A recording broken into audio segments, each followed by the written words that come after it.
She turned to Lillian and laughed scornfully. "Prepare to die with your father and mother now, or get ready to experience the worst of me." Without another word, Aisha charged into Lillian's room. She grabbed all of Lillian's good clothes and shoes, carried them to the backyard, and set them on fire. As the flames rose, she shouted, "This is my house, and no one competes with my child." Lillian sat on the floor crying. The full story. In the charming city of Futuna, there lived a little girl, Lillian. She came into the world under tragic circumstances. Her mother passed away during childbirth due to complications. Lillian's father, Frank, was devastated by the loss. In his grief, he vowed never to marry again and decided to raise his daughter alone. He couldn't bear the thought of being separated from her, so he kept her close, determined to give her all the love he had left. To help care for Lillian, Frank's elderly mother moved in with them. She became Lillian's world, showering her with love and care. Frank found some peace in his mother's presence, especially when he saw how happy Lillian was. Lillian and her grandmother were inseparable. She couldn't imagine doing anything without her. One fateful day, Frank had to leave for a business trip, promising to return the same night. As the night wore on, and Frank hadn't yet come back, Lillian's grandmother was in the kitchen preparing dinner. Suddenly, the power went out, leaving the house in complete darkness. Concerned, she called out, "Lillian, stay where you are until I turn on the generator." As she carefully made her way to the balcony, where the generator was kept, she misstepped and fell hard to the ground. Lillian, just 3 years old, heard the crash and rushed to her grandmother, calling out, "Grandma! Grandma!" She found her lying on the floor in the dark. Her grandmother, trying to sound strong, said, "I'm okay, sweetheart, just stay calm. Though, my legs hurt, but I'll be fine." Tears filled Lillian's eyes as she watched her grandmother struggle to get up. Moments later, the electricity was restored, casting a dim light over the scene. Her grandmother, with great effort, managed to get back inside, but she was too weak to continue cooking. They went to bed without dinner that night, the house unusually quiet. The next day, Frank returned, full of apologies for not making it home as promised. When he learned of his mother's fall, he was deeply concerned. They placed her on medication, hoping for a quick recovery. But a week later, a heartbreaking discovery was made. Lillian's grandmother had passed away in her sleep. The loss hit Lillian hard. She was inconsolable, her tiny heart crushed by the absence of the one person who had always been there for her. Frank was shedding tears for days, feeling guilty for her death. A year after the passing of Lillian's grandmother, when Lillian was just 4 years old, Frank remarried. His new wife, Aisha, was a beautiful and caring woman. Frank was overjoyed to have found someone who genuinely cared for Lillian, and he was absolutely grateful to her for that. But his happiness was short-lived. As soon as Aisha gave birth to their daughter, Rika, her attitude towards Lillian changed. Lillian was thrilled to have a younger sister and wanted nothing more than to play with her. But whenever she tried, Aisha would snap at her, "Don't touch my baby. I don't want your bad luck rubbing off on her. You're the reason your mother died." The once happy home began to feel cold and unwelcoming. Frank noticed the change and grew increasingly depressed. He tried to talk to Aisha, pleading with her to treat both girls with love. "Lillian and Rika are both my daughters," he said. "I don't want to see them treated differently.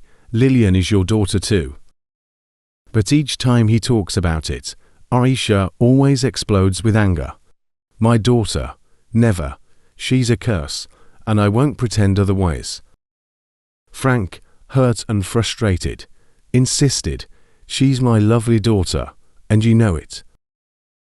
Orisha, glaring at him, "Be warned, if you want peace in this house, don't ever bring up Lillian's issue with me again." Meanwhile, Lillian sat in a corner, tears streaming down her face. Rika went to her, with a small cane in her hand, began to hit her while singing, crying baby, what are you doing?" She sang the taunt repeatedly, each word punctuated by another hit. Frank, seeing this, rushed over and shouted, "Rika, she's your elder sister. Don't ever do that to her again."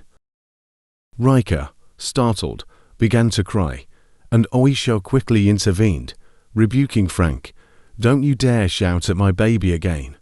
Let me enjoy my life, and don't push me, or you'll regret it." Lillian was left to do all the housework, like mopping the floor, washing clothes and much more. When she finished her chores, Orisha would give her impossible tasks, like demanding she fill a basket with water, knowing it couldn't be done. Rika would sit beside her mother, laughing at Lillian's frustration. Frank was aware of the cruelty his daughter faced, but felt powerless to stop it. He started coming home late, trying to avoid the sadness in Lillian's eyes, and often returned drunk, overwhelmed by the pain of watching his family fall apart. As the years went by, Lillian and Rika grew into stunning young ladies, but their lives took very different paths. Lillian had come to accept her fate as the household maid. Every morning, before anyone else stirred, she would quietly slip out of bed to cook, clean, wash, and scrub the floors. Her days were filled with chores, and her hands showed the wear and tear of her hard work, yet she carried on without complaint. Despite the heavy burden she bore, Lillian found solace in the moments she shared with her father. Whenever Frank had to leave the house early and Oisha was still asleep, he would seek out Lillian, often finding her already deep in her tasks. He would gently pull her aside, his voice soft but filled with conviction. "Lillian," he would say, "I see everything you go through, and it hurts me deeply, but I want you to know, you are not a mistake. This cruelty you face will one day become the stepping stone to your better life." Lillian would nod, her heart swelling with emotion, and she'd hug her father tightly. "Goodbye, Dad. I love you," she'd whisper, holding on to the warmth of his words. These brief moments with her father were the bright spots in Lillian's life. They gave her hope, a small but steady flame that kept her going. She cherished his words, believing that one day she would rise above the hardship and find the freedom she longed for. One afternoon, as Lillian was washing a pile of clothes, she heard a knock on the gate. Quickly, she left her work and hurried to see who it was. To her surprise, 4 elderly men stood at the entrance. "Good afternoon, sirs," Lillian greeted them politely. "Who are you looking for? My mother and father aren't home." One of the elders stepped forward and asked, "Are you Lillian?" "Yes, I am," she answered with a surprised look. "We are here to talk to you. Your father sent us." Curious and a little worried, Lillian allowed them in. As soon as they sat down, Aisha walked in. "Ah, madam, welcome," one of the elders greeted her. Lillian quickly explained, "They just arrived. They haven't said anything yet." But Aisha cut in sharply, "So, what are you doing in my house? What are you doing with her? Someone should tell me what it is, or whatever you need to say, and leave my house." One of the elders responded calmly, "We've come from Tierra village. Earlier today, we were having an elders meeting at our village square when we noticed a car that had run into a ditch. Our young men rushed to the scene and managed to pull out a man who was barely alive. With his last breath, he told us, 'Don't bother taking me to the hospital. I have nothing left to live for.' He then described this house and asked us to tell his daughter, Lillian, not to give up on life as he did. Lillian's heart shattered as she screamed, "No, no. My father can't die. He can't leave me all alone here." Orisha, showing little emotion, asked the elders, "Did he say anything else?" The elders shook their heads in unison. "No," they replied. "He passed away immediately after those words." Orisha frowned and dismissed them coldly. "You can go now. Please, leave my house." As the elders left, Lillian collapsed to the floor, crying bitterly.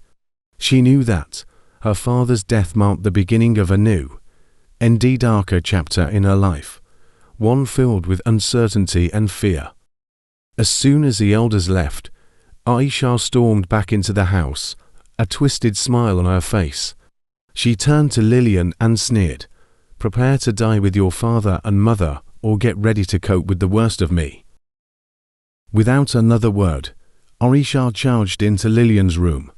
She grabbed all of Lillian's good clothes and shoes, carried them to the backyard, and set them on fire. As the flames rose, she taunted, "This is my house, and no one competes with my child."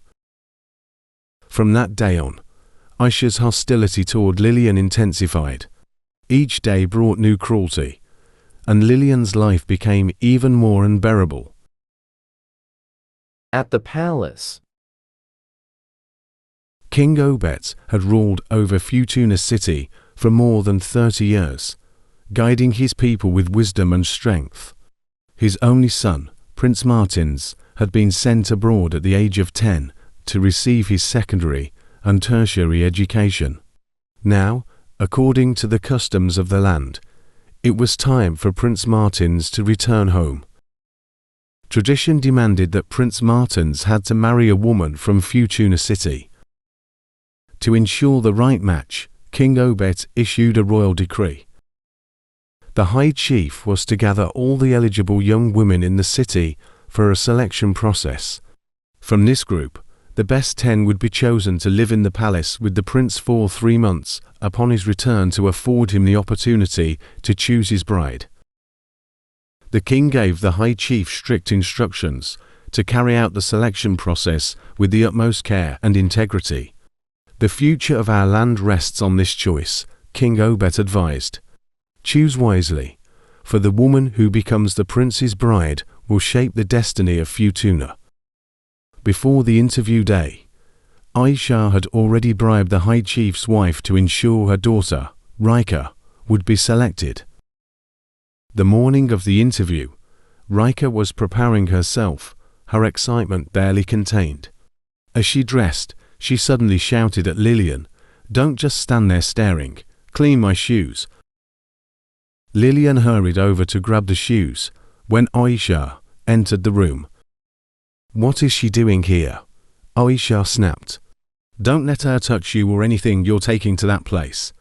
I won't have her bad luck rubbing off on you."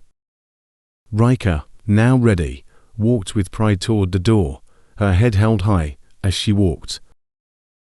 Aisha cheered, "Hail the future queen of Futuna city." She proudly escorted her daughter to the door. While Lillian watched from a distance, tears silently rolling down her cheeks. Just as Aisha was about to close the gate, Rika turned and said, "Mom, as the future queen of Futuna city, I shouldn't have to carry my own bag. I need a servant, someone to carry it for me." Aisha laughed, pride swelling in her chest. "You truly are my daughter. May your kingdom reign forever." She then turned to Lillian and commanded, "Get your slippers and go with her. Make sure you clean her shoes before she enters the hall." Lillian hesitated. "Ma'am, I haven't bathed, brushed my teeth, and my clothes are dirty. Can I at least do my personal hygiene and change?" Aisha's face twisted with anger. "Get your slippers and get out of here, now." Feeling humiliated, Lillian slipped on her worn-out slippers and quickly collected her sister's handbag, and both of them walked to the gate. Lillian walked beside her younger sister to the town hall, her heart heavy with shame. while Riker walked majestically, smiling all the way. All the chiefs and interviewers arrived at the town hall 2 hours before the scheduled time, standing outside as they waited for the cleaners to finish up inside. As the ladies of Futuna City began arriving one by one, the interviewers handed them tags, while one of them recorded their names in a file. By 10 minutes before the scheduled time, all the ladies had gathered at the town hall, ready for the interview and selection process. However, since the hall was still being cleaned, they waited outside. Lillian noticed Riker looking tired, so she found chairs for her and her 2 friends to sit on. Then, she approached an elderly woman who was busy sweeping the compound right in front of the ladies. "May I help you with that?" Lillian asked. "Please, let me take the broom and finish sweeping." The old woman shook her head. "No, my daughter. You're here for an important event. You shouldn't be doing this kind of work." Lillian insisted, "I can't stand by while you do this. Please, let me help." The cleaner hesitated. "I can't accept, my daughter. You might punish me if you become queen." Lillian replied earnestly, "Being a queen doesn't make someone superior. Any position in life is about serving others. Please, let me do this." Moved by Lillian's humility, the cleaner finally agreed and handed her the broom. As Lillian swept the compound, whispers and laughter erupted among the other ladies. One of Riker's friends sneered, "I'm so embarrassed to be related to Lillian."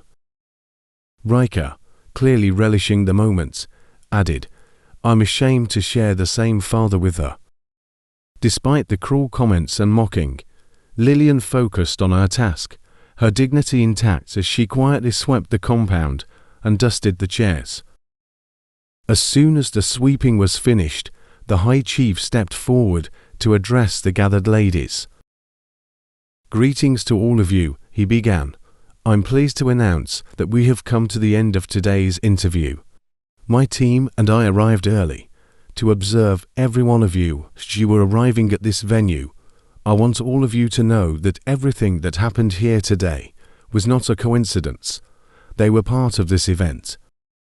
And after careful consideration, we have selected the 10 beautiful ladies who will be coming to the palace for close observation.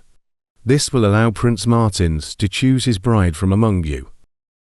He began calling out the names of the chosen ladies, announcing 9 of them before pausing, realizing that one was missing. Looking around, he asked one of the interviewers to find Lillian. The interviewer soon discovered her behind the hall, sweeping. The interviewer asked in surprise, "Were you one of the paid cleaners? Why were not you inside?" Lillian smiled humbly. "I'm not even qualified to be a palace servant, let alone the future queen. I'm not here for the contest. I only came to look after my kid sister, who's here for the competition." The man chuckled and said, "Well, the High Chief wants to see you inside." When Lillian walked inside, the High Chief looked at her and said, "Join the other 9." He then addressed the group. "You must all move into the palace next week Tuesday, which is exactly a week today. Everyone must arrive by 4 p.m., or you and your parents or guardians will face serious consequences." He handed each of the chosen ladies a letter. "Give this to your parents or guardians. I'll see you at the palace next week." Lillian's face was a picture of surprise as she accepted the letter. She knew this would bring nothing but trouble at home, as her unexpected selection would undoubtedly stir up tension and resentment. As Lillian and Riker arrived home, Aisha greeted them with a triumphant smile. "I knew they would pick you, Riker. I've already paid for the service." But to her surprise, Riker sat down and began to sob uncontrollably. "What happened, my daughter? Were you not chosen?" Aisha asked, her voice filled with concern. But Riker just kept sobbing, unable to speak. Aisha turned sharply to Lillian. "What did you do to my daughter?" Lillian quietly handed over the letter she had received. I was instructed to move to the palace next week, Tuesday. Riker's tears turned into anger as she shouted, "You're not going anywhere. I can't stand the thought of you being in that palace." Aisha's eyes widened as she asked, "You were invited to the palace too?" Riker, still seething, responded, "Yes, she was asked to come to the palace. I was the second name they called, while she was the last person." Aisha took both letters and read them carefully. "Prince Martins has been in London for over 20 years, she muttered, her mind racing. "I'm certain he wouldn't choose someone as lowly as you." She then turned to Lillian with a cold glare. "For the next week, you're forbidden from brushing your teeth or bathing. I'll make sure you're sent back from the gate before you even set foot inside that palace." Riker, who had been crying moments before, burst into laughter. "I knew I could count on you, Mom. I don't want her anywhere near me in that place." Aisha glanced at the letters again, her expression hardening. "If it were not for this letter, I would have sent you to my mother's village to spend the rest of your life there." That week was pure hell for Lillian. Aisha made sure she didn't do any personal hygiene and forbade her from washing her clothes. Instead, she kept Lillian busy with endless house chores, determined to wear her out and make her look as disheveled as possible. Meanwhile, Aisha was busy preparing Riker to perfection, teaching her how to smile elegantly and how to move her waist gracefully while walking. She even hired a skin specialist to pamper Riker's skin and hair, and bought her a brand new set of makeup. On the day they were to go to the palace, Aisha woke Lillian at 3 a.m., demanding that she cook, clean, and do every other chore in the house. She piled up nearly all the clothes in the house for Lillian to wash. And when that was done, she ordered her to fill a basket with water to the brim. Lillian sobbed quietly as she worked, exhausted and overwhelmed. As she toiled away, Riker taunted her. "Lillian, my mom was trained you well to be my slave when I made the crowned queen. You'll definitely live in the palace with me as one of my servants, I promise." At 2:30 p.m., Riker left for the palace, looking every bit the royal candidate. Meanwhile, Lillian was still struggling to fill the basket with water. Aisha sneered at her. "No one will let someone like you into the palace. You look absolutely disgusting." At 3:45 p.m., Aisha barked at Lillian, "Get out of my sight and head to the palace. You have 15 minutes left, and you better get there on time. If you cause me any trouble, you'll regret it." Lillian hurried out of the house, looking dirty and disheveled. When she arrived at the palace, the gateman took one look at her and stopped her, in disbelief. "Are you one of the ladies here for the prince?" he asked, eyes wide with surprise.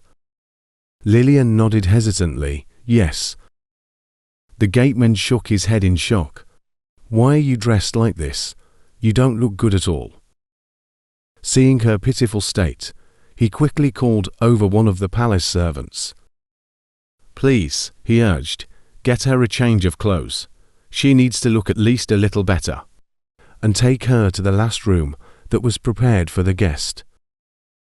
The palace servant nodded and hurried off to help Lillian, while the gateman watched with a mix of concern and pity, hoping she wouldn't face any trouble once inside. At 7 p.m., all the ladies were gathered in one of the sitting rooms, anxiously awaiting the arrival of Prince Martins. The room was filled with a tense silence until Loveth broke it. "Hi, everyone," she said, her voice confident. "I want to make it clear that I'll be the one sitting beside the prince when he comes in.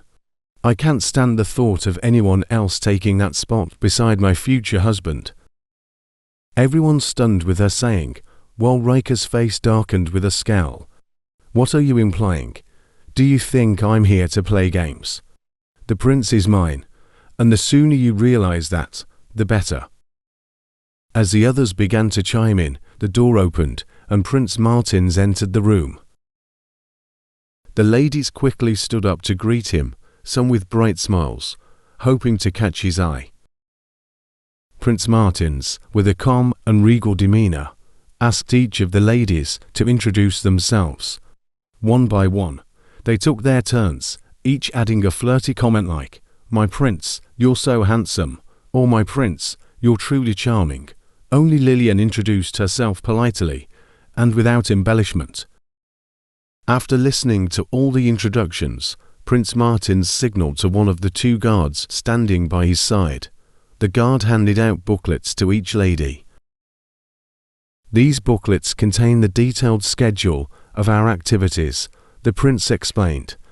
We'll be spending a lot of time together, engaging in games, exercise, conversations, walks, meals, and much more. Please go through the schedule and prepare accordingly.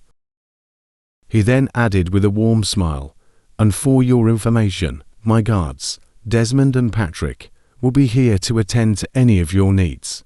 I look forward to getting to know each of you better. Good night, ladies." With that, Prince Martins turned and left the room, leaving the ladies with a mix of excitement and anticipation for what lay ahead.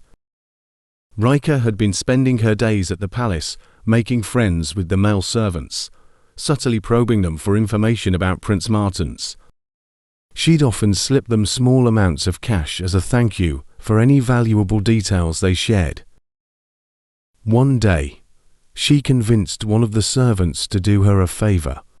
"Can you please go to my house and ask my mom to meet me here secretly at the palace?" she requested, her tone pleading. Before her mother arrived, Rika made sure to visit the security guard at the palace gate. Slipping him some money, she leaned in and whispered, "My mom will be here this evening, at 5 p.m. I know it's against the rules, but could you let her hide in your office for a bit? I really need to talk to her." The security guard nodded, a sly smile crossing his face. "Anything for you, ma'am," he agreed, pocketing the cash. Rika had been anxiously waiting for her mother, pacing back and forth until Orisha finally arrived, looking worried. "I couldn't relax after getting your message," Orisha said as she entered the small office. "Are you okay? How are things going with the prince?" Rika sighed deeply before speaking. "Mom, when it comes to beauty, I'm not the most beautiful one here. And there are so many things I don't even know how to do well. You have to do something to make sure the prince chooses me over the others." Aisha nodded, a determined look in her eyes.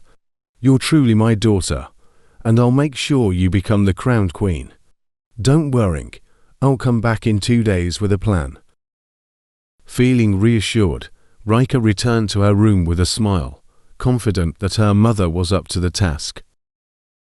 Since arriving at the palace, Lillian had quietly made a habit of helping the female servants with their daily chores, such as cleaning, washing, sweeping, and arranging things around the palace.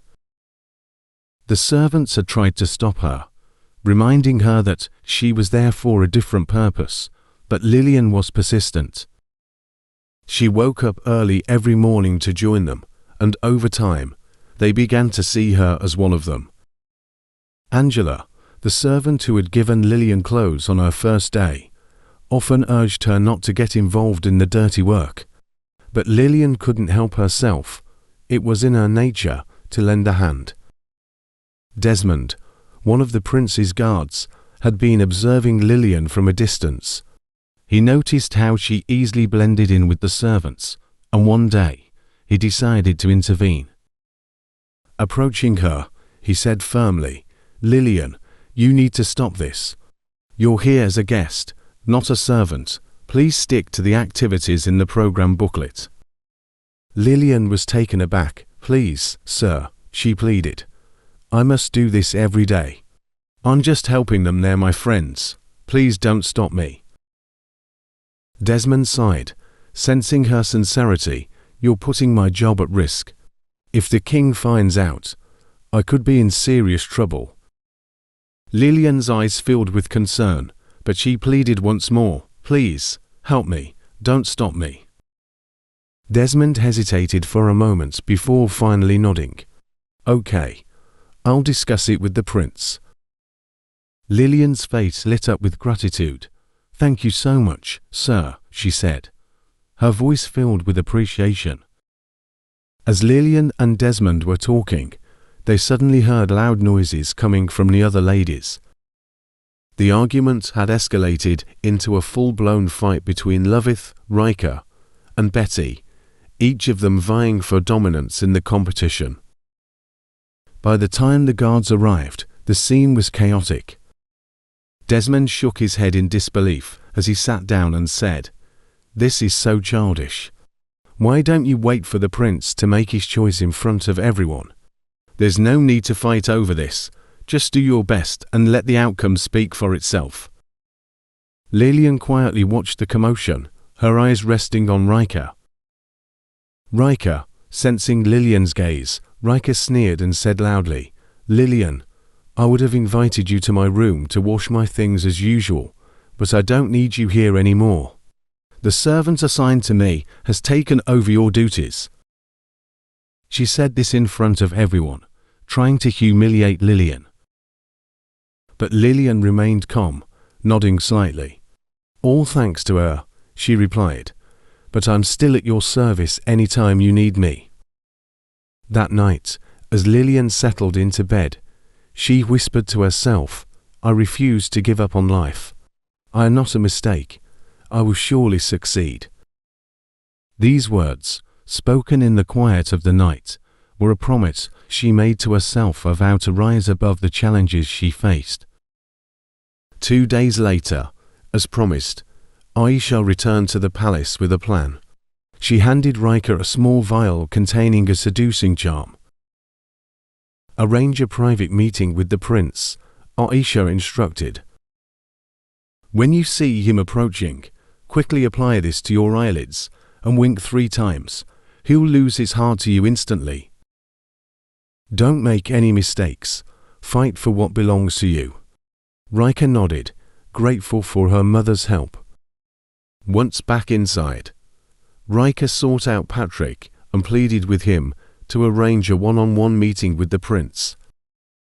She slipped him some money and promised more when her mother returned. Patrick reluctantly agreed.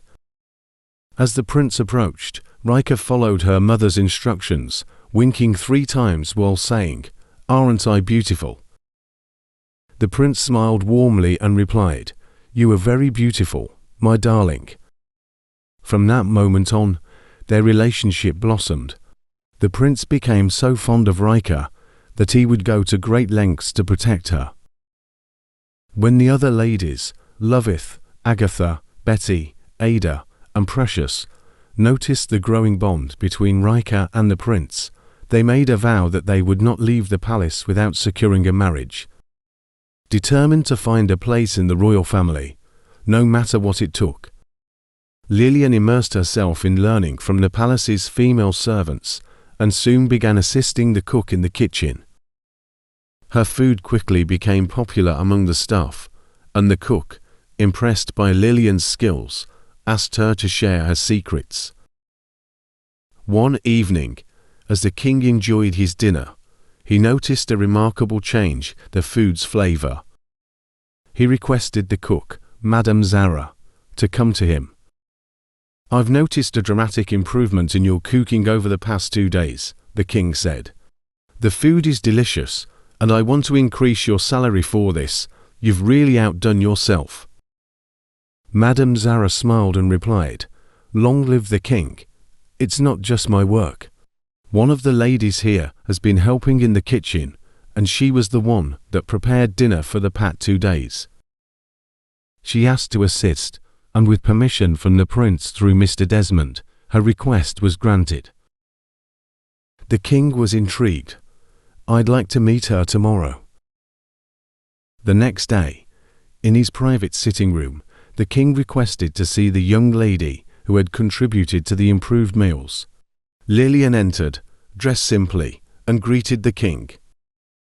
The king smiled warmly and asked, What can I do to thank you for the wonderful meals you've prepared? Lillian bowed her head respectfully and responded, "Long live the king. All I ask is to be employed as one of the palace servants. I would be honored to serve you and your kingdom." The king nodded thoughtfully. "I will consider your request once the competition is over." Lillian thanked him and left the room, her heart full of hope and excitement. The day before the final selection was a memorable one. All the ladies, the prince, and his 2 guards gathered on the field for a day of exercise, dressed in their sportswear. Before starting, the prince addressed the group. "I hope you've all enjoyed yourselves throughout this competition. I want to thank you for your time, sacrifices, and the effort you've put in. I've cherished every moment spent with you. Tomorrow is the big day when I'll announce my queen publicly. Additionally, the king has promised a token of an 500,000 to each of you. Once again, thank you for everything." With that, the prince signaled the start of the sports activities. The group engaged in jogging, running, walking, and other exercises, embracing the day with enthusiasm and joy. As soon as they entered the palace, Lillian approached Desmond with a serious expression. "Sir, I would like your assistance in securing a position as a palace servant. I'm eager to continue working and contributing here, rather than returning home and remaining idle." Desmond looked thoughtful and replied, "You mentioned that the king would consider your request. Let's wait for his decision. But I also wonder, are you not thinking about marriage? Isn't that something you should be considering by now?" Lillian shook her head gently. "Marriage is important, but I'm not ready for it at the moment. My focus right now is serving people with joy." Desmond raised an eyebrow, a hint of curiosity in his voice. "I'm sure no one here matches your taste. All you desire is a wealthy man to come along." Lillian smiled warmly. "I'm open to marrying someone who values and accepts me for who I am. Wealth is not my priority. I believe that with mutual respect and hard work, we can build a successful life together. What matters most is finding someone who will support and cherish me, regardless of their financial status." Desmond nodded, clearly impressed. "That's a commendable outlook. Keep your hopes high and stay aware of your surroundings. Your attitude and dedication have been remarkable throughout this competition." Lillian thanked him sincerely, her eyes reflecting gratitude. "Thank you for all your support and guidance during this time. It has meant a lot to me." The big day. The palace event hall was transformed into a breathtaking arena for the grand event.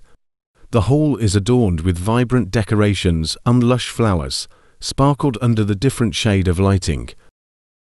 The arrival of guests from the neighboring villages and city was well coordinated.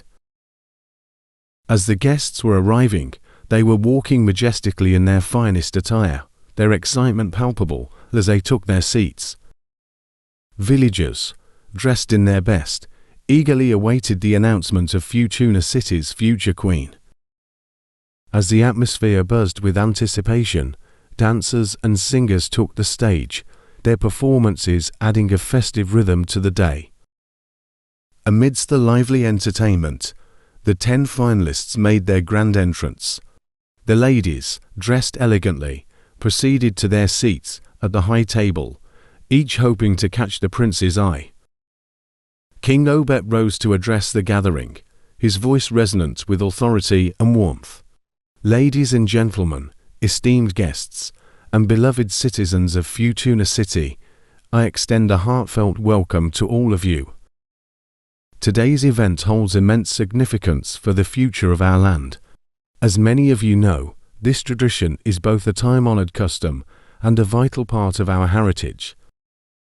I invited my son, Prince Martins, back from abroad to undertake a responsibility that is crucial for our kingdom. He has come home to select his bride according to our ancient customs. I understand that most of you may not yet be familiar with Prince Martins, which is why we brought the candidates to the palace. This has allowed both the prince and the ladies to spend time together, understand each other, and for him to make an informed decision about who will be the best fit for our future queen. King Obet continued, "Without further delay, I'd like to invite Detective Patrick, one of the managers of our competition, to present the detailed report." The audience erupted in applause as Detective Patrick stepped up to the podium, his demeanor serious and poised. "Good day, esteemed guests," Patrick began. "Today's report is crucial for maintaining the integrity of this competition and ensuring transparency. We are addressing these issues publicly to prevent any misunderstandings or rumors that could tarnish the reputations of our king, prince, and the kingdom. To begin with, prior to the arrival of the ladies, we installed CCTV cameras throughout the palace, both inside and outside, to ensure their safety of our ladies, and that of Prince Martins. Over the past 3 months, we hosted 10 ladies here. Unfortunately, we discovered that 5 of them, Betty, Loveth, Ada, Agatha, and Precious, were pregnant by newly hired guards. However, not all were marred by such incidents. 3 ladies, Joy, Peace, and Mercy, maintained exemplary conduct throughout the competition. Although they were not chosen by Prince Martins, their outstanding behavior did not go unnoticed. In recognition of their integrity, Prince Martins has decided to award them an additional 300,000 each, on top of the 500,000 already promised to all participants. The crowd clapped enthusiastically for Joy, Peace, and Mercy. Orisha, who had been smiling in anticipation, now wore a puzzled expression.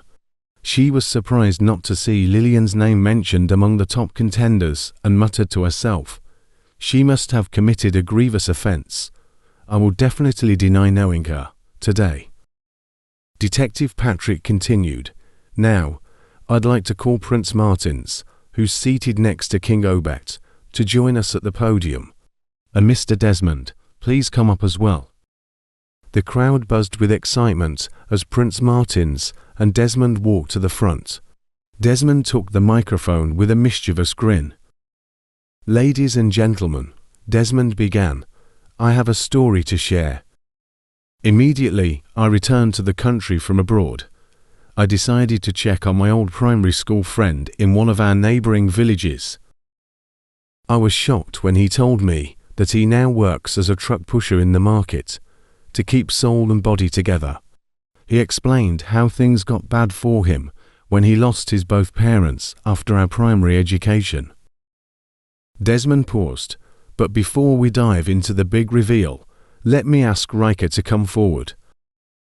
Rika glided to the front, her every step oozing confidence, twisting her waist. Her mother, Orisha, clapped enthusiastically, beaming with pride. Desmond continued, "Here we have Rika, one of our stunning contestants. She's worked hard to win the prince's heart, even going as far as having her mother bring a charm to ensure her victory. What she didn't know was that we swapped that charm with a simple Vaseline. And the prince she's been charming isn't actually Prince Martins. He's an old friend of mine, who was brought into disguise as the prince." The disguised prince, smiling brightly, said, "Surprise! I'm just an ordinary guy from Tierra village, a poor wheelbarrow pusher, happily married with 6 kids." The audience burst into laughter and gasps, while Orisha was surprised at the twist. Rika's face turned a vivid shade of red. The shock of the revelation was evident as she struggled to comprehend the unexpected turn of events. The mix of disbelief and humor made her shake uncomfortably. Desmond grinned widely and said, "Hold on, everyone. My real name isn't Desmond. I am actually Prince Martins of Futuna City." The crowd gasped in surprise and excitement. The prince continued, "I have been in the country 2 months earlier to the time announced, to enable me prepare my friend for this task. I was one of the interviewers at the town hall. I was the gate man the day the ladies arrived at the palace. So, I'm overjoyed to announce that the lady who has truly won my heart is Lillian. Lillian, please come up here and join me at the podium. Let me introduce you to my people. Lillian, stunned and ecstatic, made her way to the front. As she approached, the female servants, brimming with excitement, rushed to her. With cheers and laughter, they lifted her up and carried her around the field, chanting, "She's our queen. She's our queen. Hail the future queen of Futuna. She's our queen." The crowd erupted in applause and cheers, celebrating the new queen of Futuna City. Music played, and the entire hall was filled with joy and excitement. Orisha, who had been watching the drama unfold with mounting disbelief, suddenly shouted, "This can't be. My daughter was supposed to be the future queen." Overwhelmed by shock, her legs gave way, and she collapsed to the ground. Rika, still standing, looked utterly bewildered, tears streaming down her face as she struggled to comprehend what was happening. King Obet stepped forward, a broad smile spreading across his face. "If you need more clarity about today's events," he said with a chuckle, "you're welcome to visit the secretary's office to view the CCTV footage. It will clear up any confusion." Smiling broadly, he added, "My son's wedding is set to take place in 2 market days. I extend an invitation to all of you to join us in celebrating this joyous occasion." The crowd erupted in cheers and applause, thrilled by the announcement and the unexpected twist of events. While the second group of female palace servants danced around with Lillian again, saying, "Hail the future queen of Futuna City." 1 month later, Rika discovered that she had been pregnant for the truck pusher, who disguised as the prince at the competition. Devastated by the revelation, Rika and her mother, Orisha, decided to leave Futuna City secretly in disgrace. They traveled to Aisha's mother's village, seeking refuge away from the judgmental eyes of their community. In the quiet of the village, Rika gave birth to a baby girl and ended up as a single mother. Hello, besties. What lessons did you learn from this story? Please share them with us in the comment section below. I also want to remind you that giving up on yourself is never an option. You are not a mistake, and whatever situation you're going through can become a stepping stone to a brighter future. Be sure to watch more interesting stories on this channel, such as The Rejected Twins. He impregnate 2 of them same day. His careless parents forgot him in school, and this happened. The mysterious twins. The Smelling Princess. I would leave the links in the description below. Please subscribe to this channel. Thank you for watching. God bless you. I love you all.